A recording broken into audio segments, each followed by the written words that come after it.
आम्ही भारताचे लोक असं म्हणत 26 जानेवारी 1950ला आपण संविधान स्वीकारलं. एक सार्वभौम समाजवादी लोकशाही धर्मनिरपेक्ष गणराज्य आपण स्थापन केलं. या देशामध्ये लोकशाही मूल्यांवर हा देश आज उभा आहे. या लोकशाही मूल्यांच्या भूतकाळामध्ये थोडं जाऊन भविष्याचा वेध घेण्याचा प्रयत्न आज आपण करणार आहोत. माझ्यासोबत आंबेडकरी विचारवंत आणि संविधानाचे अभ्यासक सुनील कदम आहेत. सर, खूप खूप स्वागत आहे. नमस्कार. माझा पहिला प्रश्न हा आहे, आज 75 वर्ष होत आहेत संविधान आपण स्वीकारलेलं आहे. ज्या सर्वसामान्य व्यक्तीला, ज्या नागरिकाला उद्देशून बाबासाहेबांनी आणि त्यांच्या सहकाऱ्यांनी संविधान लिहिलं, आज त्या संविधानाचा खरा विचार, ते संविधान खरं आणि नेमकं या भारतीय नागरिकाला आज किती समजलंय, किती उमगलंय? बघा, हा तसा खूप कठीण प्रश्न आहे हा. याचं उत्तर पण म्हटलं तर ते सोपं पण आहे.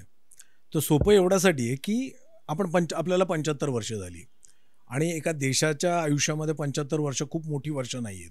हा फार मोठा काळ नाही आहे मुळात. परंतु जो विकास आपण म्हणजे जो समाज ज्या 75 वर्षापूर्वी होता आणि आजचा जो समाज आपण पाहिला, समाज म्हणतोय मी, तर ते जर आपण तुलना केली तर आपण खूप मोठी प्रगती केली आहे. म्हणजे सामाजिक प्रगती म्हणाल तर खूप मोठी प्रगती. फक्त त्याच्यासाठी आपल्याला पाठीमागे वळून बघावं लागेल, आपण कुठे होतो. एक खूप मोठा असा समाज होता की जो गावकुसा बाहेर होता. एक खूप मोठा असा समाज होता की ज्याला एक्सप्रेस करणं किंवा शिक्षणापासूनच वंचित होता.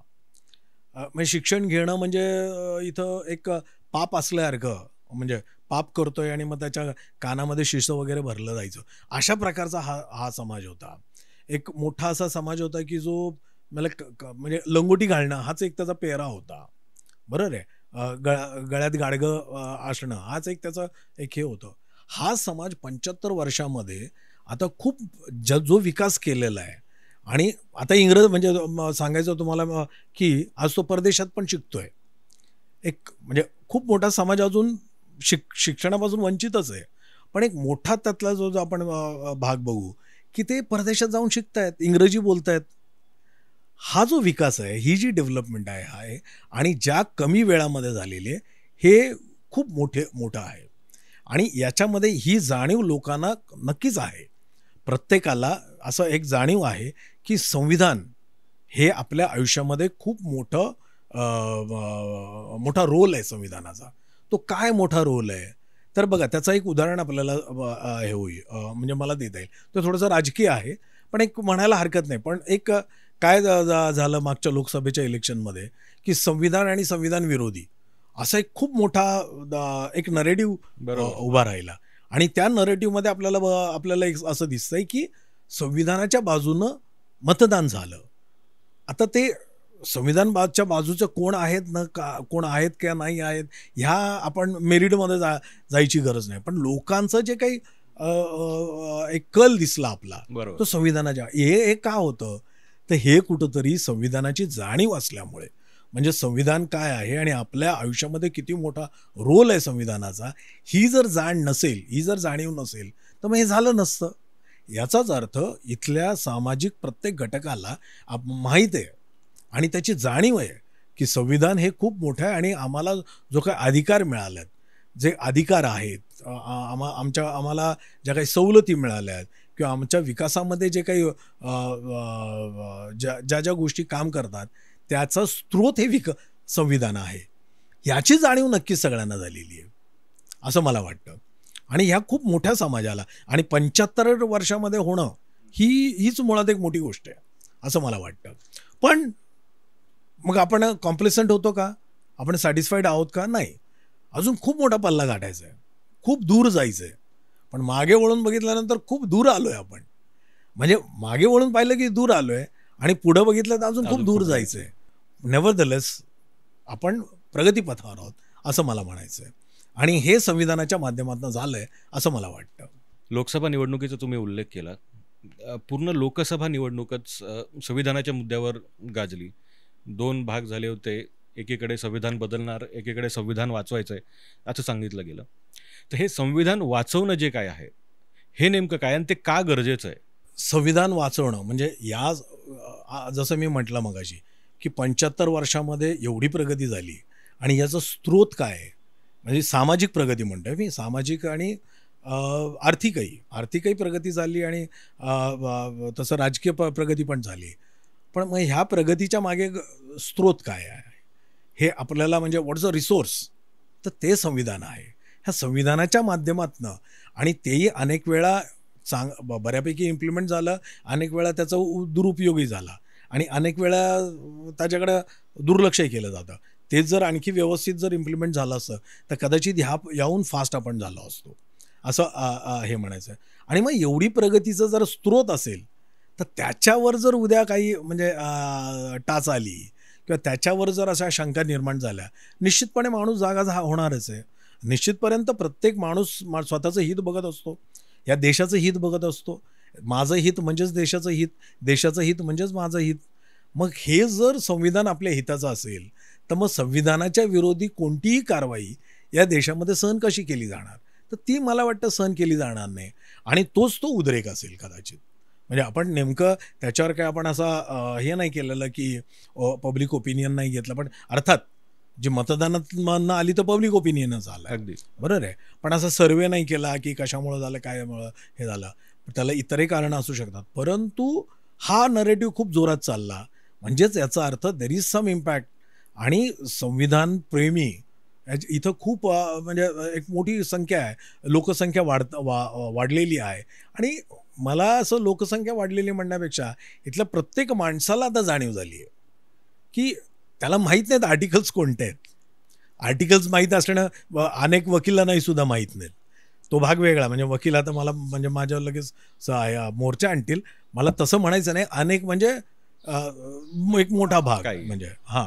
तर मला असं म्हणायचं आहे की जर हे आर्टिकल्स फार अवघड आहेत का, म्हणजे अवघड वाटतील, अवघड नाही आहेत, पण वाचलं तर ते कदाचित अवघड नाही आहेत.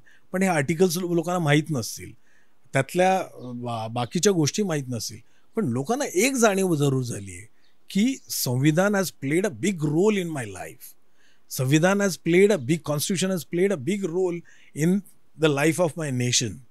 हे राष्ट्र होण्यामध्ये संविधानाचा खूप मोठा रोल आहे, हे याची जाणीव मात्र प्रत्येकाला झालेली आहे. हे आपल्याला अधोरेखित केलं पाहिजे असं मला वाटतं. ही जी जाणीव झाली आहे ही अलीकडच्या काळामध्ये, म्हणजे लोक संविधानावर लिहायला लागली आहेत, बोलायला लागली आहेत, सोशल मीडियामध्ये आपण बघतोय, व्याख्यानांच्या माध्यमातून आपण बघतोय.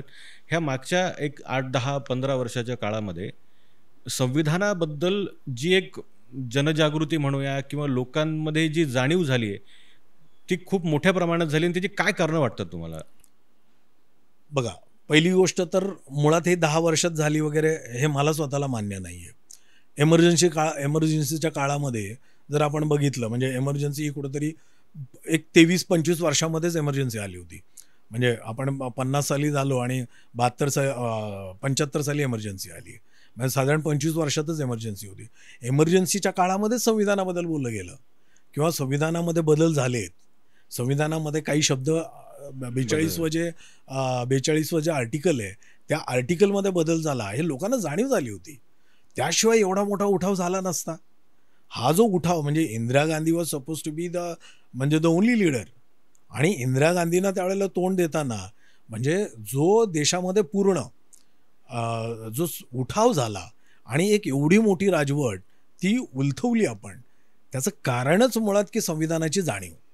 मग संविधानाची जाणीव जर आपण मग तसंच जर आपण म्हणायचं तर एमर्जन्सीपासून आहे, पण एमर्जन्सीपासून आहे त्याच्या आधी नव्हती का, तर त्याच्या आधीपासून सुद्धा, म्हणजे अगदी 51-52 सालानंतर आता ती चर्चा नसेल कदाचित ती आत्ताची ज्या मोठ्याने चर्चा, मग त्याच्यामध्ये काही एज्युकेशनचा खूप मोठा भाग आहे की 75 साली आपलं एज्युकेशन प्रमाण काय होतं किंवा 50 साली आपलं एज्युकेशनचं प्रमाण काय होतं आणि आज आपल्या शिक्षणाचं प्रमाण काय आहे आणि आज आपण किती प्रगल्भ होत चाललो आहे. कदाचित हेही कारण असेल, शिक्षणाचं कारण. आणि सगळ्यात मला दुसरं वाटतं ते कसं आहे की जो 85-90% जो समाज होता, जो शिक्षणापासून वंचित होता, मग त्यावेळेला ती चर्चा फक्त एलिट क्लासमध्ये असेल. बरं, ती जी चर्चा असेल ती एलिट क्लासमध्ये असेल. मला आठवतं की बजेटवर नानी पालखीवाला बोलायचे, मग त्यावेळेला लोकांचं हे झालं. आणि अर्थात मीडियाचा पण ह्याच्यामध्ये भाग आहे. म्हणजे मीडिया साक्षर करण्यामध्ये मीडियानंही म्हणजे हे घेतलं आहे. आता काही मीडिया निगेटिव्ह, काही मीडिया पॉझिटिव्ह हे असणारच आहे. ते आहेच, अर्थ ते नसावं ॲक्च्युली, पण ते आहे. ही गोष्ट आहे की पण आणि आपल्याकडं आता कम्युनिकेशन हे पण खूप आहे. कम्युनिकेशन जे माध्यमं जी वाढली आहेत, त्या माध्यमातनं पण ही जी काही माहिती आहे, उदाहरणार्थ प्रिॲम्बलबद्दल. आता प्रिॲम्बलबद्दल बघा फार अशी चर्चा नव्हती. पण प्रिॲम्बलमध्ये बदल करायचा की नाही, हे ज्यावेळेला इंदिरा गांधींनी 75मध्ये केलं, त्यावेळेला खूप मोठा उठाव झाला होता. पण त्यावेळेचे शिक्षित जे लोक होते, तो एक मोठा मध्यम वर्ग होता. खालच्या पातळीवर ते नव्हतं. आज काय झालं, गेल्या 50-75 नंतर आता आपण 50 वर्ष म्हणूया. ह्या 50 वर्षामध्ये शिक्षण बऱ्याच खालीपर्यंत गेलं आहे. आणि विशेषतः SC, ST, OBC ज्याला आपण म्हणतो, जो बहुजन समाज म्हणतो, तो शिकला आहे. आणि ती चर्चा जाणवते ते कारण ती बहुजनांच्या मध्ये ती चर्चा आहे. अदरवाईज एलिटमध्ये ती चर्चा होतीच आणि एलिटमध्ये ती चर्चा व्हायची आणि त्याच सर्कलमध्ये होत असेल. म्हणजे आपण दिल्लीला जसं आपण म्हणतो ना की लुटियन्स वगैरे असं जे काही म्हटलं जातं, तसं हे देशातलं आहे ते. सो आत्ता खूप मोठ्या प्रमाणावर आहे बिकॉज शिक्षणाचा प्रसार बऱ्यापैकी झाला आहे, असं म्हणजे हे मला वाटतं. अगदी. संविधानातून एकात्मता आणि एकात्मतेतून देशाचा विकास, हे जे एक सूत्र आहे, ह्याकडे तुम्ही कसं बघता? हां, बघा आता ह्या संविधानातनं एकात्मता, हा देश इतका विविधतेनं नाटलेला आहे. इतकी विविधता आहे, म्हणजे पोशाखात विविधता आहे, भाषेत विविधता आहे, मायबोलीत विविधता आहे. म्हणजे भाषा म्हटली तर नुसतं मराठी म्हटलं तर आपण वऱ्हाडाकडनं विदर्भातनं जर चालत आलो, आपण चालत म्हणजे जर आपण आलो इकडनं, तर फरलांगावर मराठी बदलते. बरोबर. प्रत्येक फरलांगावर. हां, म्हणजे एक काही भाषांमध्ये तुम्हाला आरेरावी दिसते, कुठं तुम्हाला अगदी मवाळपणा दिसतो, कुठं म्हणजे एक आर्जव आहे भाषेमध्ये, ते काही माईबोलीमध्ये आर्जव आहे. तर या सगळ्या गोष्टी, ही विविधता आहे. पोशाखामध्ये विविधता आहे, बरोबर आहे. दक्षिणेत तुम्ही गेलात तर लुंगी आहे. लुंगीचं म्हणजे पायजामा कधी होतो, म्हणजे मराठी जो लेंगा आहे तो वेगळा आहे. तो जोधपुरी राजस्थानी पायजामा कधी होतो आणि तो जोधपुरी कधी लखनवी कधी होतो, बरोबर, ते कळतही नाही. ही विविधता आहे. खानपानावर विविधता आहे. म्हणजे इडली ज्या प्रकारे बनवला जातो, इडलीची जर रेसिपी आपण पाहिली, हे जवळपास सारखी आहे, पण ती राजस्थानात त्याचा ढोकळा वेगळा होतो. रेसिपी जवळपास सारखी आहे, तर तो ढोकळा होतो. तो म्हणजे ही जी विविधता आहे, खानपान, पोशाखामध्ये, तुमच्या राहण्यामध्ये, भाषेमध्ये, बोलीमध्ये, आता याच्यामध्ये जर आपण थोडंसं डोकावलं तर एकमेकापासून, बरं, ह्यात अस्मिता आहे, ह्या प्रत्येक गोष्टीमध्ये अस्मिता आहे. आता अस्मिता असणारच, भाषेची अस्मिता म्हणजे जो कॅबे जो म्हणतो त्याला त्याच्या नागपूरच्या भाषेचं तर अस्मिता आहे. सांगलीचा माणूस जर तुम्ही सांगलीत जर तुम्ही गेला, पाहुणं कुणीकडे चाललाय, ही आहे, त्याला त्याच्या भाषेचा खायचं तुम्ही, ती त्याच्या भाषेची, त्या बोलीची अस्मिता आहे. मग अस्मितेमुळे लोकांना असं वाटतं की मग कुठंतरी म्हणजे दुरावा निर्माण होतो का? मग प्रत्येकजण आपापल्या अस्मिता जर बाळगायला लागला, म्हणजे मराठीचं मी जर अस्मिता बाळगली तर तमिळचं काय करणार? मग तमिळच्या लोकांनी बाळगली तर आपल्यामध्ये इंटरनेसिन वॉर्स होतील. म्हणजे आपल्यामध्ये अंतर्गत जे हे आहेत. पण संविधानाच्या माध्यमातून प्रत्येक भाषेला एक स्थान दिलेलं आहे, प्रत्येक भाषेला रेकग्निशन आहे. आणि मग ते रेकग्निशन देताना त्यांनी काय केलं आहे संविधानामध्ये, की तुम्हाला तुमची जी लोकल भाषा असेल, ज्या त्या राज्याची भाषा असेल, त्या भाषेला पण महत्त्व आहे. एक संपर्क भाषा म्हणून इंग्रजी भाषा आहे. काही ठिकाणी म्हणजे उत्तरेमध्ये संपर्क भाषा म्हणून हिंदी आहे. आता आपल्याला काय वाटतं की बिहार म्हटलं की सगळे हिंदी भाषिक, नाही, तिकडे बऱ्याच भाषा आहेत. मैथिली आहे, भोजपुरी आहे. भोजपुरी मग तुम्हाला उत्तरेमध्ये भोजपुरी आहे. मग ते काय आता पटकन मला आठवत नाही, तशा एक हे आहे, तर ती मायबोली आहे. प्रत्येकात स्वतःची अस्मिता बाळगून सुद्धा त्या जी ओरिजिनल भाषा आहे, म्हणजे हिंदी असेल, मराठी असेल, तमिळ असेल, तेलुगू असेल, ह्या प्रत्येक भाषेला जे स्थान मिळालं आहे, त्यामुळं प्रत्येकाला वाटतं की माझ्या भाषेला स्थान आहे. त्यामुळं काय की प्रत्येकाला असं वाटतं की माझा देश आहे. आणि कारण माझ्या देशामध्ये माझं राज्य वेगळं असलं तरी माझ्या देशामध्ये माझ्या भाषेला स्थान आहे, माझ्या खानपान जी माझी संस्कृती आहे त्याला स्थान आहे, खानपान संस्कृती आहे, माझ्या पोशाखाला रेकग्निशन आहे. म्हणजे इथं विविधता आहे आणि ही विविधता असूनसुद्धा आमच्या प्रत्येक अस्मितेला इथं जागा आहे आणि जो अस्मितेचा जो विषय आहे त्याला ॲड्रेस केलं जातं. त्यामुळं हे जे काही एकात्मतेची जी भावना आहे की भारत माझा आहे, बरोबर आहे, ही भावना त्यातनं वाढते. कारण संविधानाच्या माध्यमातून ह्या प्रत्येक गोष्टीला स्थान आहे. आता हे विविधता झाली, आता विषमता पण तेवढीच आहे, कमी जास्त जी आपण भौगोलिक पण बघूया. भौगोलिकमध्ये विषमता किती आहे. राजस्थानामध्ये पाणीच नाही, वाळवंट आहे सगळं, बरोबर आहे. तुम्ही ईशान्य भारतामध्ये जाल तर नुसता जंगल आणि हे आहे आणि सगळं तो टेरेन जर बघितला आपण तो सबंध टेरेन हा डोंगराळ भाग आहे. तेच तुम्ही काश्मीरमध्ये गेला तर बर्फाळच आहे, सगळं बर्फच आहे.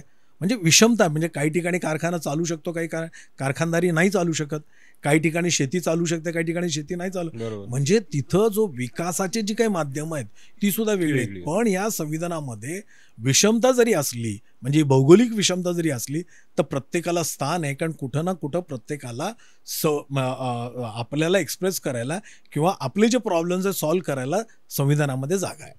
जसं की आपण महाराष्ट्रामध्ये, आता महाराष्ट्रच बघा, म्हणजे विदर्भ वेगळं आहे, मराठवाड्याचं वेगळं आहे, पश्चिम महाराष्ट्राचं वेगळं आहे, कोकणातलं वेगळं आहे. हे सगळे विविधता याच्यामध्ये म्हणजे जॉग्रफिकल आहे. परंतु संविधानिक महामंडळं उभी आहेत जी संविधानिक विकास महामंडळ आहेत. मग विदर्भाचं महामंडळ वेगळं आहे, मराठवाड्याचं वेगळं आहे, कोकणाचं लोक मागत आहेत ते हे जे काही महामंडळ आहेत याच्यातनं भौगोलिक विकास म्हणजे भौगोलिक कारणांमुळे जो विकास होत नाही त्या विकासाकडे ॲड्रेस करण्यासाठी संविधानामध्ये आर्टिकल्स आहेत, संविधानामध्ये प्रोव्हिजन्स आहेत. तर या प्रोव्हिजन्समुळे प्रत्येक विभागाला आपण मागे आहोत. म्हणजे जर आपण थोडंसं मागे गेलं 40 वर्षापूर्वी 50, ही तीव्र भावना होती.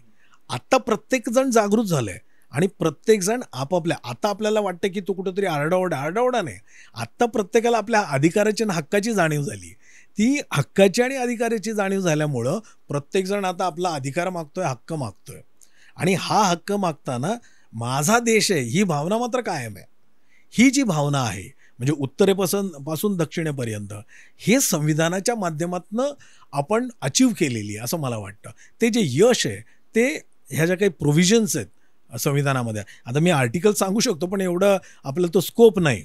मग मला ते आणि बोरिंग पण होईल. म्हणजे आर्टिकल 14, 15, मग 17मध्ये आणि मग 226, 336 हे सगळे आर्टिकल जे आहेत त्याच्यामध्ये विविध प्रकारचे जे काही विकासाची ज्या गोष्टी बोलल्या गेल्या आहेत आणि त्यातल्या त्यात महत्त्वाचं म्हणजे डायरेक्टिव्ह प्रिन्सिपल्स, म्हणजे जे आपले फंडामेंटल राईट्स नसतील त्याच्याबद्दलही बोललं गेलं आहे जे डायरेक्टिव्ह प्रिन्सिपल्समध्ये. हा जो भाग आहे ना, आणि डायरेक्टिव्ह प्रिन्सिपल्स बघा जगामध्ये नाही आहेत, फक्त आयर्लंडमध्ये, आणि आयर्लंडनंतर भारताने ते घेतलं आहे, बरोबर आहे. तर ह्या ज्या काही गोष्टी आहेत हे आपण संविधानाच्या माध्यमातून आपण अचीव केलेलं. म्हणून ही एकात्मता, आणि ह्या एकात्मतेत ही एकात्मता जर नसती आणि हे जर एक युनिटी नसती, बघा तुम्हाला म्हणजे एकात्मतेबद्दल बाबासाहेबांना किती प्रेम होतं ते मी तुम्हाला सांगतो. म्हणजे संसदेमध्ये भाषण करताना किंवा कॉन्स्टिट्यूंट असेंब्लीमध्ये बोलताना बाबासाहेब म्हणाले होते, India's unity is as ancient as a nature itself. म्हणजे असं म्हणजे एकात्मतेचं वर्णन फार म्हणजे तुम्हाला कुठे मिळणारच नाही की अरे as ancient as a nature itself. आणि मग ह्या आणि इट्स अगेन बरं नुसतं नेचर असंच नाही तर it's a single geographical unit, हे जे बाबासाहेबांनी म्हटलं आहे. आणि मग ते त्यांचं जे म्हणणं होतं ते त्याच्यामध्ये त्यांनी ट्रान्सलेट केलं संविधानामध्ये. तर आणि वेगवेगळ्या आर्टिकल्समधनं ते ट्रान्सलेट केलं आहे. म्हणजे उदाहरणार्थ तुम्हाला सांगतो, म्हणजे आर्थिक विकास कसा व्हायला पाहिजे, आपल्या नॅचरल रिसोर्सेस ज्या आहेत याचं वाटप कसं झालं पाहिजे, ह्याच्या वाटपासाठी लवाद कसा नेमला पाहिजे, मग तो लवादाच्या माध्यमातून हे कसं सॉल्व्ह झाले पाहिजेत. आता उदाहरण तुम्हाला सांगतो, पाण्याचं जर आपण घेतलं, पाणी उत्तरेमध्ये खूप पाणी आहे, म्हणजे हिवाळ्यातही पाणी, आपलं पावसाळ्यातही नद्या दुथडी वाहतात आणि उन्हाळ्यामध्ये बर्फ वितळतो म्हणून म्हणजे पाणी वाया जात होतं. जर हे पाण्याचं नियोजन नसतं झालं दक्षिणेमध्ये महाराष्ट्राच्या पलीकडं, मला सांगा म्हणजे एकेकाळी खूप मोठे दुष्काळ व्हायचे. म्हणजे ओरिसाचा 1905चा दुष्काळ तर ऐतिहासिक आहे तो. महाराष्ट्रातला 1972 सालचा तर ऐतिहासिक इतिहास म्हणजे दुष्काळ आहे. तर हे दुष्काळ जे होतं ही विषमता होती. ही भौगोलिक विषमता ही सॉल्व्ह करण्यासाठी बाबासाहेबांनी काय केलं? त्यांच्या हयातीत त्यांनी दामोदर व्हॅली धरण बांधलं, त्यांच्या हयातीत त्यांनी हिराकूड बांधलं, त्यांच्या हयातीत भाकरा नांगलचे त्यांनी ड्रॉइंग्स आणि ती जागा निवडली त्यांच्या हयातीमध्ये. हा जो विकासाचा म्हणजे जो विकास हा जो असमतोलता होती त्याचा समतोल साधण्याचा प्रयत्न ह्या संविधानाच्या माध्यमातून केला. मग ते नॅचरल रिसोर्सेस कोणतेही असो, म्हणजे एकाच समजा कुठेच राज्यामध्ये सोनं सापडलं तर त्या राज्यापुरतं नाही येते, ते देशाचं वाटप कसं आहे, किंवा एकाच राज्यामध्ये जर पाणी असेल तर ते पाण्याचं वाटप इतरांनाही झालं पाहिजे. हे जे काही समान वाटपता इक्विटी म्हणजे डिस्ट्रीब्युशन म्हणजे इक्वल डिस्ट्रीब्युशन हा जो प्रकार आहे हा संविधानाच्या माध्यमातून भौगोलिक विषमताला ॲड्रेस करताना केला आहे. मग तोच ॲड्रेस आपल्याकडे जातीची विषमता आहे. म्हणजे जातीच्या विषमतामध्ये एक खूप मोठा असा वर्ग आहे जो कावकुसाबाहेर होता, जो शिक्षणापासून वंचित होता, जो म्हणजे स्वतःचा आम्ही धंदा काय करायचा, व्यवसाय कोणता करायचा, तो व्यवसायापासून पण वंचित होता. अमक्याने अमकाच व्यवसाय करायचा, दुसऱ्याने तो व्यवसाय करायचा, शिक्षण अमक्याच म्हणजे एका समाजानं घ्यायला पाहिजे. ही ती त्यावेळची ती हे होती, बरोबर आहे. म्हणजे त्यावेळच्या ज्या स्मृती होत्या त्याच्यामध्ये ते लिहिलेलं, जेव्हा मनुस्मृतीमध्ये तर ते डायरेक्ट लिहिलेलं आहे. मग ही जी विषमता होती याच्यामुळे देश मागासलेला होता.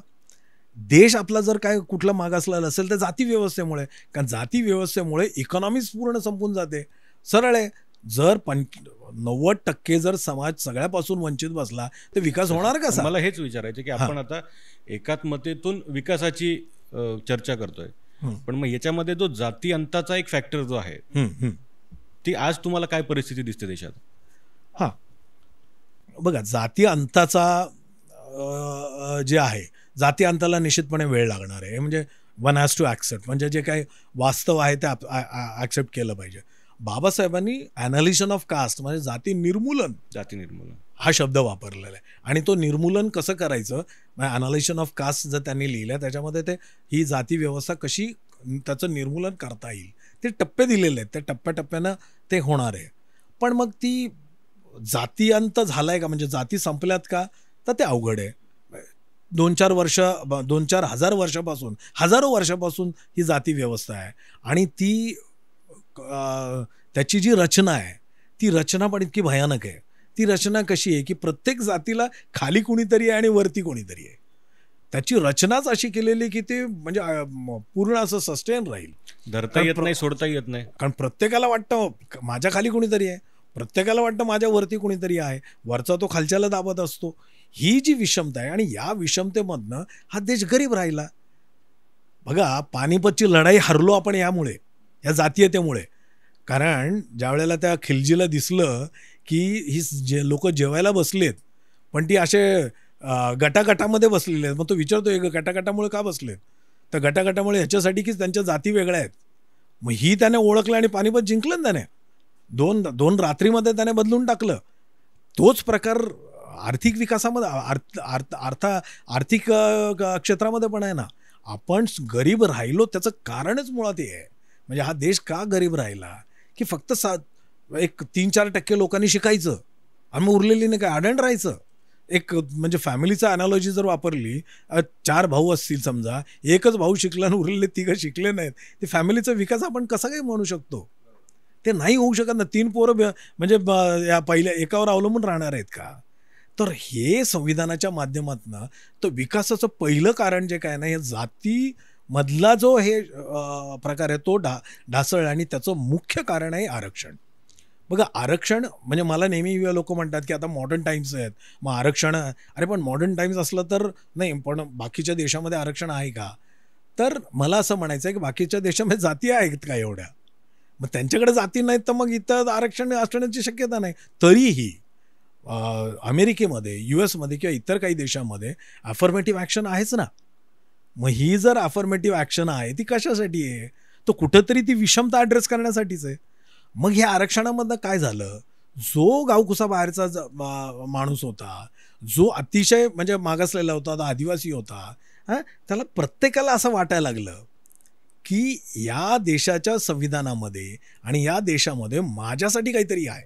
What is there for me in it, हा जो प्रश्न विचारला की माझ्यासाठी याच्यामध्ये काय, तर आहे तुला संधी, तुला शिक्षणामध्ये आरक्षण आहे, तुला नोकऱ्यांमध्ये आरक्षण आहे, भले ते कमी असेल, पण मग प्रत्येक समाजाला असं वाटायला लागलं की मलाही आरक्षण आहे, माझ्यासाठीही देश काहीतरी करतो, मला मागासच ठेवलेलं नाही आहे, तर माझ्या प्रगतीसाठी देश विचार करतो, हा देश माझा आहे, हा भारत माझा आहे.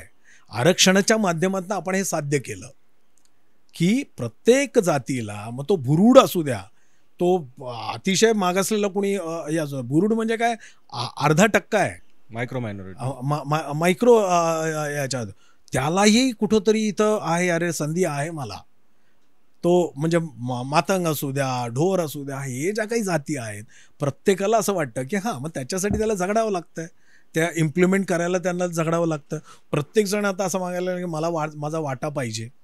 आता प्रत्येकजण वाटा मागायला लागला आणि तो वाटा संविधानामध्ये आहे हे त्याला जाणीव झालेली आहे. अगोदर ही जाणीवच नव्हती. आणि संविधानामध्ये जर असेल तर मग हा देश माझ्यासाठी आहे, संविधान माझ्यासाठी आहे, हा देश माझा आहे, आणि या देशाची जी काही एकात्मता आहे ती म्हणजे भले तो कुठल्या म्हणजे हे असू द्या, म्हणजे आपल्याकडे फक्त जातींमध्येच नाही तर आपल्या धर्मामध्ये पण बरंच हे आहे, बरोबर आहे. आणि एवढंच नाही तर रेससुद्धा, म्हणजे आपल्या ईशान्य भारतामध्ये मंगोलियन हे आहे, म्हणजे चीनी जे म्हणतो ना आपण, मग ती रेस आहे आपल्याकडे. पण ते सुद्धा काय म्हणतात, म्हणजे मध्ये तुम्हाला एक मंत्री आहेत ईशान्य भारतातले, ते काय म्हणाले होते की नाही हम तो बीफ खाएंगे, हमारे धर्म में तो हम हमारे, ते हिंदूच आहेत, नाही ते ख्रिश्चन आहेत सॉरी, तो हमारे धर्म में हम खाते हैं बीफ, तो हम तो खाएंगे. पण तरी सुद्धा काही ठिकाणी मग बीफला बंदी असेल, मग हे ठिकाणी आहे, मग ज्याला बंदी आहे तोही म्हणतो की नाही माझ्या याच्यानुसार चाललंय, त्यालाही वाटतं की नाही बीफ मी इथं खाऊ शकतो. एवढंच काय, गोव्याचे ते मंत्री होते ना, मुख्यमंत्री वारले बघा, त्यांचं नाव मी विसरलो, पर्रिकर. तर पर्रिकर पण म्हणाले होते की नाही गोव्यामध्ये आम्ही बीफ खाणार, बरोबर आहे. तर ही जी काही म्हणजे विषमता जी आहे किंवा विविधता आणि विषमता ह्या ज्या काही, हे कुठंतरी या आरक्षणाच्या माध्यमातून हे साध्य झालं की रिजिजूंना पण वाटतं मायनॉरिटी जरी असलो तरी मला इथं रिप्रेझेंटेशन आहे, बरोबर आहे. तुम्हाला सांगतो राज्यसभेमध्ये 2 अँग्लो इंडियन प्रतिनिधित्व होतं, 2 सीट्स होत्या. म्हणजे प्रत्येक घटकाचा इथं विचार केलेला आहे. एवढ्या घटकांचा विचार करणं आणि एवढी विविधता असताना तो विचार करून जे हे दिलं आहे, म्हणजे आरक्षण हे एक माध्यम, it's a tool to bring the people together, to make them know की yes there is something for me in this constitution and in this country, so this country is mine. पण समजा हेच लोक सगळे वंचित राहिले असते, आज आपल्यामध्ये सिव्हिल वॉर झाला असता, दक्षिण उत्तराचा सिव्हिल वॉर झाला असता. ईशान्य भारतातले लोक कधीच म्हणाले असते हे हमारा भारत आहे नाही, आणि तेही वेगळे झाले असते, ते वेगळे झाले असते, आणखी कोण वेगळं झालं असतं. दक्षिण भारतात तर होतच ना ते वेगळं, म्हणजे ते पक्षाचं नाव आपण देश म्हणून लावतात ते. सो ती भावना त्यांच्याकडे होतीच ना. पण ती भावना कुठे कमी होते तर ती या संविधानामध्ये, कारण संविधानामध्ये प्रोव्हिजन्स आहेत की तुमचं म्हणणं मांडायला तुम्हाला इथं जागा आहे. नुसतं म्हणणं मांडायला नाही तर तुम्हाला तुमचा विकास करण्यासाठी इथं जागा आहे, तुम्हाला नोकऱ्या मिळण्यासाठी इथं प्रोव्हिजन आहे, तुम्हाला शिक्षण घेण्यासाठी इथं प्रोव्हिजन आहे. हे जे काही संविधानाच्या माध्यमात झालं आहे ना, यामुळेच एकात्मता आणि विकासाला आपल्याकडं हे मिळालं. अन्यथा ह्या देशामध्ये सिव्हिल वॉर झाले असते, पाण्यावरून वॉर झाले असते. म्हणजे पाण्यावरून मी का म्हणतो, 226 ते आर्टिकल आहे, त्याच्यामध्ये पाण्याच्या वाटपाबद्दल लवाद नेमायचा. तुम्हाला माहिती आहे कावेरीच्या पाण्यामुळे कर्नाटक आणि तमिळनाडू यांच्यामध्ये प्रचंड भांडणं आहेत, आणि एकमेकावर म्हणजे एक काळ असा आला होता की एकमेकावर ते धावून आले होते, डोकी फुटलेली आहेत. मग हा तो सिव्हिल वॉरचे हेच आहे ना.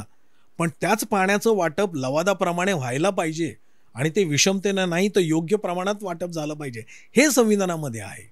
त्यामुळं कर्नाटकाला पण कर्नाटकी जे लोक आहेत त्यांनाही वाटतं अरे नाही हे मला आहे, फक्त मला भांडावं लागणार आहे. तमिळींना वाटतं नाही ना मला आहे, माझं पाणी मला मिळू शकतं, भले कर्नाटकवर असलं तरी. तर सेम नॅचरल रिसोर्सेससाठी पण आहे. तर हे जे काही वाटप होतं आणि हे जे काही आरक्षण आहे, आरक्षणाचं मूळ कारण प्रतिनिधित्व आहे आणि ते प्रत्येकाला प्रतिनिधित्व मिळालं पाहिजे. मग whichever caste he belongs to, कोणत्या जॉग्राफिकल कंडिशनमध्ये राहतोय ते काही असू द्या, पण त्याला ते त्या संविधानाच्या माध्यमातून या देशामध्ये रेकग्निशन आहे आणि is got the rights, fundamental rights आहेत त्याच्या. आणि या फंडामेंटल राईट्सचा जो पार्ट 3 आहे संविधानाला तो प्रचंड आहे. त्याच्यामध्ये महिलांना आहे, शेतकऱ्यांना आहे, कामगारांना आहे. म्हणजे शेतकऱ्यांसाठी पण त्याच्यामध्ये राईट्स आहेत वेगवेगळे. म्हणजे शेती करण्याबद्दल, शेतीसाठी काय मागू शकतो आपण. आता शेतकरी जे काय MSP मागतात किंवा काय म्हणतो आपण कर्जमाफी मागतात, हे त्यांना राईट्स आहेत ना. ते हे मागणी करण्याचे अधिकार आहेत. हे जर मागणी करायचे अधिकार नसते तर शेतकरी इथं रस्त्यावर आला असता ना. म्हणजे खूप बेदिली जो शब्द आहे, बेदिली माजली असते ना या देशामध्ये. प्रत्येकजण एकमेकाच्या विरोधात उठला असता. हे न उठण्याचं कारण काय. आता ही गोष्ट वेगळी की राज्यकर्ते त्याचं नीट अंमलबजावणी नाही करत, पण समजा ही जर अंमलबजावणी चांगली केली आणि प्रत्येकाचं संविधानाच्या माध्यमातून जे काही मिळणार आहे ते जर दिलं गेलं तर हे सगळे प्रॉब्लेम्सच मिटू शकतात. म्हणजे मी त्याचं एक उदाहरण देतो तुम्हाला. म्हणजे बाबासाहेबांचं म्हणणं काय होतं, शेतकऱ्याला म्हणजे माझा शेतकरी म्हणजे भारतीय शेतकरी, तो मागासवर्गीय वगैरे नाही, तर माझा शेतकरी गरीब आहे आणि माझ्या शेतकऱ्याला गुंतवणुकीला पैसे नाहीत. गुंतवणुकीला पैसे नाहीत आणि हे जे महिने असतात मार्च, एप्रिल, मे वगैरे सुगी असते, पण खर्चही तेवढाच असतो आणि त्यातनं एकदम जूनमध्ये त्याला शेतीची कामं करायला येतात. बरोबर आहे. बाबासाहेबांचं असं म्हणणं होतं, माझा शेतकरी गरीब आहे, त्याला गुंतवणुकीला पैसा नाही. शेतकऱ्यांना गुंतवणुकीला पैसे देणं ही सरकारची जबाबदारी आहे. आज ते कर्ज म्हणून देतात. बाबासाहेबांचं म्हणणं होतं नाही, कर्ज नाही. शेतकऱ्यांना म्हणजे अर्थात किती अल्पभूधारक असेल तो, म्हणजे किती जमिनीचा मालक आहे त्याच्यावर, शेतकऱ्यांना तुम्ही पैसे दिले पाहिजेत. कशासाठी तर, आणि ते फुकट. कशासाठी तर शेतीला गुंतवणुकीसाठी. आणि ते दिल्याने काय होतं, बरं असं नाही की ते फुकट दिलं त्याच्यातनं परत नाही घेता येणार. शेती जेव्हा चांगली होईल तर त्या प्रमाणातनं ते धान्य त्या पैशामध्ये, तेवढ्या पैशाच्या किमतीचं धान्य तुम्ही घ्या. पैसे नका घेऊ, ते धान्य घ्या. तोच तुमचा तो कर असेल, तो जे काय असेल ते. ह्याच्यातनं शेतकरी आत्महत्या करेल का हो. आज काय होतं शेतकऱ्याला, तो 20% 30% पण तो कर्ज काढतो. बरं कर्ज काढतो, शेती करतो, म्हणजे भांगलणं, कुळवणं वगैरे जे काही मशागतला आहे, पेरणी करायला लागतं, त्या पेरण्या करताना त्याला खूप खर्च येतो. तो 25-30% मार्केटमधनं घेतो मारवाड्याकडनं. आणि मग पाऊस, एक वर्ष खूप पाऊस येतो, ओला दुष्काळ. एक दिवस अजिबात पाऊस येत नाही, कोरडा दुष्काळ. एक दिवस व्यवस्थित पाऊस येतो, सुगी खूप चांगली येते, पीक चांगलं येतं, भाव पडतात. तिन्ही कंडिशनमध्ये शेतकरी मरणार. बरं शेतकरी मरणार, मग काही लोक म्हणतात मग शेतकऱ्यांना का द्यायचं, बाकीचे लोक नाहीत का, शेतकऱ्यांच का. अरे तो शेतकरी जगला. कसं आहे, शेतकऱ्याने शेती जर पिकवली तर तुमचं GDP वाढतं. एक जरी सीझन वाईट गेला ना 2% GDP कमी येतं, किंवा वरचा तुमचा जो बाकीचा विकास आहे ना तो थांबतो, जर शेतीचा विकास म्हणजे शेतीचं उत्पन्न नीट नाही झालं तर. हीच बाबासाहेबांची दूरदृष्टी होती. हां, जे आपण शेतकऱ्यांसाठीचा हा त्यांचा विचार होता. हां, पण शेतकऱ्यांसोबत कामगार असेल, महिला असेल, युवक असतील, विद्यार्थी असतील, या घटकांसाठी बाबासाहेबांनी जे प्राविधान आणले, ज्या गोष्टी संविधानामध्ये सांगितल्या, त्या पण तितक्याच महत्त्वाच्या आहेत. अतिशय महत्त्वाचे म्हणजे बघा ना, आता शेतकऱ्याचं आधी हे संपवतं, म्हणजे शेतकऱ्यांसाठी त्यांनी मेकनाइज्ड हे ते सगळं सांगितलं. हां, आणखी एक गोष्ट शेतकऱ्यांसाठी सांगितली त्यांनी, आणि ती बघा किती लॉजिकल आहे. त्याचे प्रोव्हिजन्स पण आहेत. म्हणजे त्याचे प्रोव्हिजन्स काय काय केले ते पण मी सांगतो. म्हणजे शेतीवर फक्त शेतकरी जगू शकणार नाही, हे बाबासाहेबांचं वाक्य 1916 सालचं आहे. 1916 सालं small holdings and it's remedies हे पुस्तक होतं, त्याचा ग्रंथ होता. हे त्यांचं ते डेझर्टेशन होतं ॲक्च्युली. पेपर होता तो सबमिट केलेला. त्याच्यामध्ये आणखी काय सांगितलं होतं की हे जी जमीन आहे, आज 10 एकर, 20 एकर, 25 एकर लोक असतील, उद्या हे राहणार नाही. त्यांची मुलं त्यांची मुलं त्यांची मुलं, मग डिव्हिजन होत राहणार आणि मग तुमच्या वाट्याला एखादा एकर पण येईल की नाही शंका आहे. आज ती परिस्थिती आहे. 105 किती वर्ष आधी 109 वर्ष आधी सांगितलं आहे, आपण ॲड्रेस नाही केलं. त्यांनी संविधानामध्ये केलं आहे, पण ते संविधान इम्प्लिमेंट नाही झालं. बरोबर आहे की हे असं होणार आहे, म्हणून तुम्हाला शिक्षण घेतलंच पाहिजे. पण त्याचबरोबर शेतकऱ्याला तुम्ही वेगळा व्यवसाय उपलब्ध करून दिला पाहिजे. व्यवसाय उपलब्ध म्हणजे काय, तर लोक लगेच शेतीपूरक वगैरे, शेतीपूरकच असा नाही, असा व्यवसाय की ज्याच्यामधनं त्याला पैसे मिळतील आणि त्या पैशातनं तो शेती करू शकेल आणि पोटही भरू शकेल, घरही चालवू शकेल, असा तो व्यवसाय दिला पाहिजे. मग त्यांनी लिस्ट दिली आहे कोणता कोणता व्यवसाय. तर तोच प्रकार बाबासाहेबांनी महिलांच्या बाबतीत केला आहे. म्हणजे महिलांच्या बाबतीत बाबासाहेबांचं म्हणणं काय होतं की महिलांचा विकास नाही झाला तर कुठल्याच देशाचा विकास होऊ शकत नाही. मग त्यांनी महिलांना दिलेल्या सवलती, म्हणजे महिलांना नोकरी करायची नाही, म्हणजे पूर्वी तर शिक्षणच नव्हतं, मग शिक्षणासाठी सवलती, शिक्षणातला म्हणजे अर्थात ते महात्मा फुलेंनी महिलांचं शिक्षण सुरू केलं.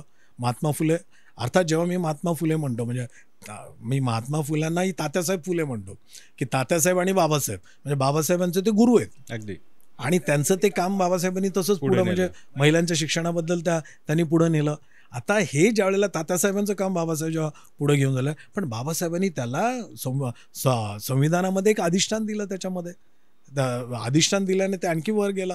मग महिलांना सवलती, नोकरी करणं, शिक्षणामध्ये, अगदी राजकारणामध्ये सुद्धा, राजकारणामध्ये महिलांना आरक्षण मिळालं पाहिजे. 1943 साली बाबासाहेबांनी लिहिलं आहे आणि ते फक्त याच्यामध्ये आलं नाही ते, कारण त्याला विरोध झाला होता.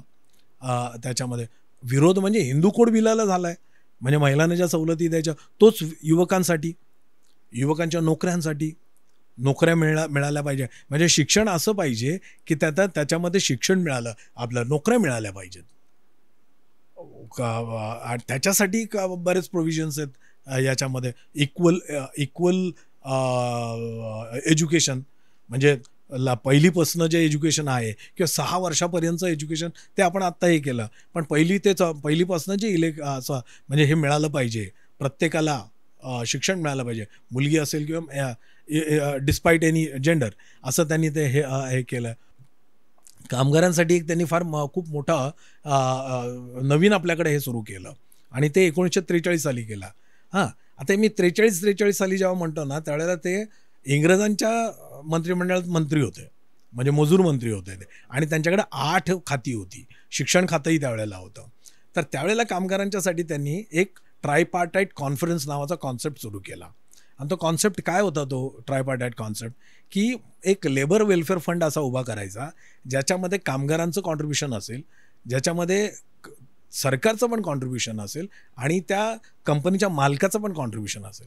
हे तिघांचं कॉन्ट्रीब्युशनमध्ये वेलफेअर फंड उभा राहायला पाहिजे. त्याच्यातनं कामगारांचं शिक्षण, कामगारांच्या मुलांचं शिक्षण, त्याच्या बायकोचं शिक्षण, त्याच्या घराचं हे. आता घराबद्दल तुम्हाला एक म्हणजे किस्सा सांगायला हरकत नाही. तो किस्सा असा आहे की धनबाद जे कॉलरीज आहेत, बाबासाहेब मजूर मंत्री असताना धनबादच्या कॉलरीजमध्ये 500 फूट खाली ते गेले होते, 500 फूट खाली. आणि त्यावेळेला ते जाताना तर बाबासाहेबांना त्यावेळेच्या इंजिनियर्सने सांगितलं की doctor Ambedkar you cannot go down, कारण ते कधीही कोलॅप्स होऊ शकतं आणि ते कोलॅप्स कधीही होऊ शकतं, त्यामुळे ते फार डेंजरस आहे, त्यामुळे तुम्ही खाली जाऊ नका. तर त्यांनी ती विजेरी टोपी असते ना अशी, ती विजेरी टोपी घातली आणि 500 फूट खाली गेले. कशासाठी गेले, तर माझ्या कामगारांची अवस्था काय आहे हे बघायला. आजचा कुठला कामगार मंत्री जाईल किंवा कामगार नेता जाईल, मंत्री सोडून द्या. मग बाबासाहेब खाली गेले, ती विजेरी लाईट घालून, म्हणजे टोपी घालून, आणि वर आल्यानंतर त्यांच्या डोळ्यात पाणी आलं आणि ते थेट गेले कुठं माहिती आहे, कामगार कुठं राहतात तिथं, कामगार कॉलनीमध्ये. आणि मग तिथली जी अवस्था बघितली तर दरवाजे तुटलेले, संडासाची तर वाटच लागलेली, म्हणजे राहण्याची त्यांची इतकं फिल्थी म्हणतो ना आपण, अगदी गचाळ अवस्था होती. आणि त्यावेळेला कामगारांसाठी लो कॉस्ट हाऊसिंग, तो जो बेकर होता ना, बेकर आर्किटेक्ट जगप्रसिद्ध, त्याला बोलवून त्यांनी कामगारांसाठी लो कॉस्ट हाऊसिंग त्या काळात सुरू केलं आहे, म्हणजे कामगारांसाठी. म्हणजे हे वेलफेअर फंड कामगारांसाठी राहण्यासाठी. अहो एवढंच नाही तर कामगारांसाठी कॅन्टीन, म्हणजे त्या काळामध्ये ना लोक जिथं नोकरी करायचे तिथं अशा लांब जाऊन कुठं बसायचे जेवायला. ही अवस्था बाबासाहेबांनी पाहिली आणि सांगितलं की प्रत्येक कारखान्याला प्रत्येक काम करण्याच्या जी इस्टॅब्लिशमेंट असेल त्याच्याबरोबर इथं कुठंतरी कॅन्टीन असलंच पाहिजे. आणि आता ते कंपल्शन आहे. आता तर रिक्रिएशनचं पण आलं आहे, बरोबर आहे. तर ते कंपल्शन त्यांनी हे केलं होतं. आता याच्यामधनं हा जो विकास आहे, कामगारांचा विकास, महिलांचा विकास, शेतकऱ्यांचा विकास, विद्यार्थ्यांचा विकास आणि नोकऱ्यांसाठी नोकऱ्या निर्माण कशा करायच्या, हे जे काही प्रोव्हिजन्स आहेत, आता ते इम्प्लिमेंट बघा कसं आहे. शेवटी 75च वर्ष झाली आहेत, त्यामुळं कदाचित हळूहळू इम्प्लिमेंट होईल, म्हणजे खूप चांगले इम्प्लिमेंट होईल. कारण इतर देश बघा ना, म्हणजे आपल्याबरोबर निर्माण झालेले देश संपलेले आहेत, बरोबर आहे. म्हणजे असे किती देश आहेत की त्यांना म्हणजे टिकलेत किंवा त्यांचं संविधानही टिकलं आहे, असं कुठलंच म्हणजे खूप कमी देश आहेत. आता युरोपियन तर त्यांना माहिती होतं which side of the bread is buttered, त्यामुळे त्यांना ते ते ते काय म्हणतात सगळ्यात सजग लोक आहेत. त्यामुळं US मध्ये किंवा याच्यामध्ये जी प्रगती झाली, आता अमेरिकेला पण 400 वर्ष झाली ना, 400च्या वर झाली आहेत, बरोबर. आम्ही आत्ताच 75 म्हणजे देशाच्या आयुष्यामध्ये अतिशय एक पान आहे समजा, अतिशय छोटा म्हणजे तो काळ आहे. पण त्या काळामध्ये आपण इतर देशांचे आपण हे घेतोय आणि त्याचं स्रोत आहे ते हे संविधान, ज्याच्यामध्ये एकात्मता साधली आहे, ज्याच्यामधनं विकास साधला आहे आणि ज्याच्यामध्ये आपले पण साधलेलं आहे. म्हणजे इथं जर प्रिॲम्बलच आपण वाचलं की कोणाकोणाला जस्टिस, बरोबर आहे, म्हणजे प्रत्येकाला न्याय मिळाला पाहिजे, प्रत्येकाला आपापल्या धर्माची उपासना करायला स्वातंत्र्य आहे. आता मला सांगा, जर उद्या उपासना करायला जर बंदी आली तर हे धार्मिक तेढ किती निर्माण होईल. म्हणजे ऑलरेडी आपण धर्माच्या नावाने विभागणी झालेली आहे, आणखी विभागणी करायची आहे का. म्हणजे ही धर्माची विषमता ही पण भयानक आहे. पण सगळे धर्म, सगळ्या जाती, बरोबर आहे, आणि सगळ्या प्रकारचे लोक, काही 1-2 रेस पण आपले वेगळे आहेत, हे सगळे जर भारत ह्या नावानं उभे राहिले आणि भारत एकात्मता कुठून येते, भारताची ही ताकद कुठून निर्माण होते, तर ती माणसामध्ये लोकांच्या कुठून मिळते, तर ती संविधानामध्ये. तर संविधान म्हणून तर बाबासाहेब म्हणतात की हे आम्हालाच अर्पण करतोय. अगदी म्हणजे आम्ही लिहिलेलं संविधान आम्हालाच अर्पण करतोय.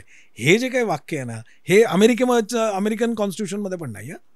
We give it to ourselves हे जे आहे, तर ही एक प्रचंड मोठं नाविन्यपूर्ण जे आहे. आणि अशा संविधानाला जर, आणि या संविधानाचे तुम्हाला सांगू का, आज जरी काही लोक विरोध करतही असतील, मला माहीत नाही करतात की नाही, कारण आपण असं डायरेक्ट नाही म्हणतायत, तर जे कोणी विरोध करत असतील त्यांनाही वाटेल की नाही, actually this is something you cannot destroy. हे आपल्या देशात, म्हणजे तो जर देशावर प्रेम करत असेल नाही यार, याच्यामध्ये याच्यातनं आपला विकास होणार आहे, याच्यात आपला एकात्मता राहणार आहे, याच्यातलं आपले इंटरनल वॉर, सिव्हिल वॉर बंद होणार आहेत. आणि हे खूप मोठं डॉक्युमेंट आहे आणि याची जाणीव व्हायला लागली आहे सगळ्यांना याची जाणीव व्हायला लागलेली आहे. आणि म्हणून प्रत्येकाला जर ही जाणीव, आणि प्रत्येकाला जर कळलं की पार्ट 1मध्ये काय, पार्ट 2मध्ये काय, पार्ट 3मध्ये काय, आणि म्हणजे प्रत्येक याच्यामध्ये काय काय आहे, मी म्हणत नाही आर्टिकल्स वाईज, पण या संविधानानं काय दिलं हे जर कळलं, किंवा आपल्यामध्ये कशी क्रांती झालेली आहे हे जर कळलं ना, तर लोक निश्चितपणे संविधान, म्हणजे तुम्ही जर संविधान नाही इम्प्लिमेंट केलं, म्हणजे काही कुठं चुकलात तर तुम्हाला शिक्षा करणार, एवढं निश्चित. आणि लोक म्हणजे तुमचं जो संविधानाच्या विरोधात बोलेल त्याच्या विरोधात उठतील, हे नक्की. म्हणून मला असं वाटतं की संविधानाच्या माध्यमातून, म्हणजे हे स्रोत आहे आणि स्रोत कुणी डिस्ट्रॉय नाही करणार, असं मला वाटतं. शेवटाकडे येऊयात. आपण जसं म्हणालो की बाबासाहेबांनी स्वतः, भारतीय नागरिकांनीच स्वतःला हे संविधान अर्पण केलं. या संविधानाने समान न्याय दिला, माणसाला माणूस पण दिलं. तर हे संविधान, ही मूल्य जपण्यासाठी, आता जयंती काही दिवसांवर आहे, तर या निमित्तानं आपण म्हणूयात की हे संविधान जपण्यासाठी, यातली मूल्य जपण्यासाठी तुम्ही आम्ही काय करण्याची गरज आहे आज, ही जबाबदारी आपण कशी पार पाडू शकतो. एक्झॅक्टली. आपण संविधानाबद्दल लोकांपर्यंत जागृती निर्माण करू शकतो, जाऊन सांगू शकतो. आता बघा, ह्या 5-6 दिवसाच्या याच्यामध्ये जवळपास मी 9 ठिकाणी हाच विषय घेऊन बोलणार आहे. संविधान, भारतीय एकात्मता आणि विकासाचा स्रोत. तर ही जाणीव करून दिली लोकांना, तर लोकांना जाणीव होते. आणि प्रत्येकाला कसं आहे बघा, देशावर प्रेम आहे प्रत्येकाचं. मगाशी जसं म्हटलं ना की जो स्रोत आहे, बाबासाहेब काय म्हणाले की India's unity is as ancient as the nature it self. हे जे काही बाबासाहेबांचं म्हणणं आहे ना, हे लोकांपर्यंत आपण घेऊन केलं पाहिजे. संविधानामध्ये जे शेतकऱ्यांसाठी प्रोव्हिजन्स आहेत ते शेतकऱ्यांना कळलं पाहिजे. संविधानामध्ये कामगारांसाठी जे प्रोव्हिजन्स आहेत ते कामगारांना कळलं पाहिजेत. त्यांना त्यांचे अधिकार कळले पाहिजेत. महिलांना जे काय अधिकार आहेत ते अधिकार त्यांना कळलं पाहिजे. विद्यार्थ्यांना जे अधिकार आहेत ते कळलं पाहिजेत. फक्त अधिकार नाही, ड्युटीज पण आहेत. आपलं कर्तव्य पण महत्त्वाचे आहेत. मग कर्तव्य असतील, जे काही प्रोव्हिजन्स असतील, ह्या सगळ्या प्रोव्हिजन्सची माहिती जर आपण दिली तर मग प्रत्येकाला वाटेल की अरे देर is something for me in it. ज्या वेळेला ही जाणीव होते ना प्रत्येकाला, नाही तर तुम्हाला सांगू का, तरुण वर्ग म्हणजे 20ला मुलगा जो असतो, मला काय आहे, माझ्यासाठी काय मिळतंय, काय दिलं आहे मला संविधानाने, हा ज्या वेळेला प्रश्न येतो येईल. आणि त्यावेळेला जेव्हा कळेल आले नाही तुला बरंच काही आहे, हे जे तू बोलतोयस हे पण संविधानामुळं बोलतोय, हे ज्या वेळेला त्याला ती जाणीव दिली जाईल तर तो निश्चितपणे म्हणेल ना की नाही नाही, संविधान माझं आहे, देश माझा आहे आणि देश आणि संविधान दोन्ही माझ्यासाठी काम करतात. आणि माझं हित जर कोणी बघत असेल तर माझा देश आणि माझं संविधान. मग भले मी तमिळियन असो, मी तेलुगू असो, मी मराठी असो, मी भोजपुरी असो, मी मैथिली बोलत असू की अवधी, मगाशी मला तो शब्द नाही अवधी बोलत असू, राजस्थानी असो किंवा मी काश्मीरी असेल. म्हणजे काश्मीरी कावा म्हणजे चहाचा कावा होतो तिकडं, बरं, कावा म्हणजे तो कावेबाज मधला कावा नाही, कावा असं ते त्याचं प्रोनाउन्सिएशन वेगळं आहे. तर हे जे काही आहे प्रत्येकाला वाटतं म्हणजे तिथला प्रत्येक काश्मीरीला जेव्हा जाणवेल. म्हणजे तुम्हाला त्याचं आणखी एक उदाहरण मी देतो. बाबासाहेबांचं कॉन्स्टिट्युएंट असेंब्लीमध्ये पहिलं भाषण जे आहे ना, तेव्हा त्यांनी ह्या जो काही देश वेगळा, म्हणजे काही लोक जे वेगळे झाले होते आणि काही लोक कॉन्स्टिट्युएंट असेंब्लीमध्ये यायला तयार नव्हते, पहिल्या भाषणात त्यांनी अपील केलं आहे. काय अपील केलं आहे की तुम्ही सुद्धा वेगळा देश मागू नका, तुम्ही आमच्या सोबत या, इथं येणं हे यातच तुमचं हित आहे. ह्या कॉन्स्टिट्युएंट असेंब्लीमध्ये येणं आणि इथं या देशामध्ये सामील होणं, हा देश एक ठेवणं, याच्यामध्येच तुमचं हित आहे. So I appeal from here. आणि कॉन्स्टिट्युएंट असेंब्लीच्या पहिल्या भाषणात त्यांनी अपील केलं सगळ्यांना की तुम्ही या, आपण एकत्र. आणि त्याचबरोबर बाबासाहेबांनी हे अर्पण करताना, देशाला अर्पण करताना असं म्हटलं आहे की आपण बऱ्याच ते तर सगळेच सांगतात, म्हणजे एक खूप वेगळ्या परिस्थितीतून आपण जातो आहे, खूप इनइक्वालिटीज आहेत मग ह्याच्यामध्ये. पण आणखी एक महत्त्वाचं वाक्य बाबासाहेबांनी सांगितलं आहे की now this day we R हिटोरोजेनस मास. म्हणजे असं विखुरलेले आपण आहोत. दिस कॉन्स्टिट्यूशन आणि येणारा काळ, ह्या माध्यमातनं, कॉन्स्टिट्यूशनच्या माध्यमातनं मला हा जो मास हिटोरोजेनस आहे त्याला होमोजिनियस मास कसा होईल हे आपल्याला सगळ्यांना बघायचं आहे. So I want to convert heterogeneous mass into homogeneous mass. हे बाबासाहेबांचं जे ध्येय आहे हे त्यांनी त्याच्यामध्ये व्यक्त केलं होतं की या देशाला आम्हाला प्रगतीपथावर न्यायचं असेल तर हिटोरोजेनसपासून आपला प्रवास होमोजेनस. आता मी म्हणणार नाही मागे वळून की आपण होमोजेनस पूर्ण झालो आहे, पण मागे वळून बघितलं तर जिथं होतो आता कुठे आहोत, तर आपण निश्चितपणे एक होमोजेनस मास होण्याकडं आणि हे युनिटी, या देशाच्या एकता ह्याच्यामध्ये. आता कुरबुरी ह्या असणारच. 5 लोकांचं घर असलं किंवा 5 भावांचं घर असलं त्याच्यात कुरबुरी असतात. देशामध्ये आहेतच बऱ्याच लोक. आता ज्या काही म्हणजे उद्या अशा काही घटक येतीलही, विरुद्ध काम करतील, पण त्यांना संपवण्याची ताकद या संविधानामध्ये. अगदी. त्याचं उदाहरण तुम्हाला सांगतो. आपल्या देशात मार्शल लॉ कधीच आला नाही. त्याचं कारण आपली रचना, संविधानातली जी आपली रचना आहे ते कारण आहे आपल्याकडे मार्शल लॉ आला नाही. अशा अनेक गोष्टी सांगता येतील. म्हणजे आपण बसलो तर म्हणजे असं तास 2 तास 3 तास आपण बोलू शकतो, कारण प्रत्येक आर्टिकलवर बोलू शकतो आपण. तर असं म्हणजे असं आहे की संविधाना this is a journey from heterogeneous mass to homogeneous mass. And अजून जरी पूर्ण होमोजेनियस नसेल झालो तर निश्चितपणे होणार, याच्याबद्दल आशा आहे. आणि म्हणून आपण याचे सगळं लोकांपर्यंत हे घेऊन गेलं पाहिजे असं मला वाटतं.